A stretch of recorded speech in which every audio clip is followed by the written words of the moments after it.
இதற்கு இணையாக எந்த ஒரு பதவியும் அந்த இடத்தில் இல்லை என்பதை விட கருணாவின் வாதங்கள் நியாயப்பட்டிருக்கும் எங்கென்று சொன்னால், கருணா பிரிந்த பின்னர் தான் கொண்ட கொள்கையில் உறுதியாக இருந்திருப்பாராக இருந்தால் அவருடைய நியாயங்கள் அல்லது அவருடைய பிரிவு என்பது உண்மையில் தத்துவார்த்த ரீதியாக நியாயப்படுத்தப்பட்டிருக்கும்.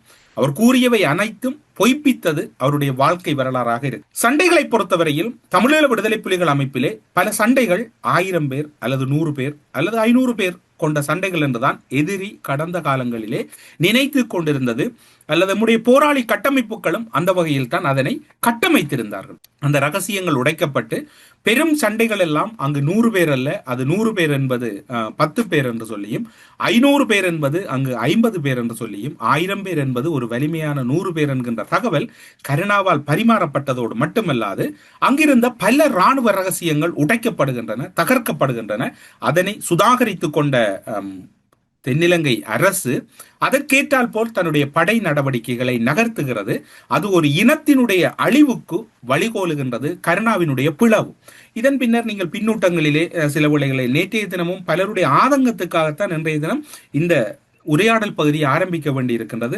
பலரும் பல விடயங்களை கேட்டிருந்தீர்கள்.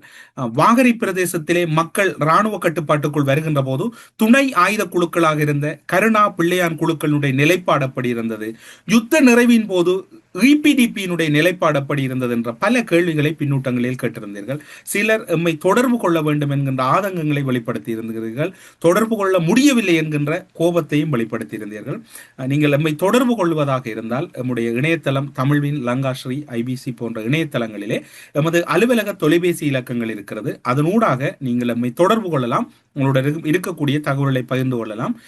எம்முடைய இலக்கங்களை பெறுவதாக இருந்தால் கூட நீங்கள் அந்த அலுவலக நடைமுறையை பின்பற்றுவது எல்லோருக்கும் உதவியாக இருக்கும் என்கின்ற கருத்தையும் கூறிக்கொண்டு உங்கள் அனைவருடைய பின்னூட்டங்களையும் படிக்கின்றோம். பலரும் உங்களுடைய ஆதங்கங்களை வெளிப்படுத்துகின்றீர்கள். சிலர் கேட்டிருந்தீர்கள், ஏன் அதில் நேற்று டக்ளஸ் தேவானந்தாவை நீங்கள் அதிலே சுட்டிக்காட்டவில்லை என்று.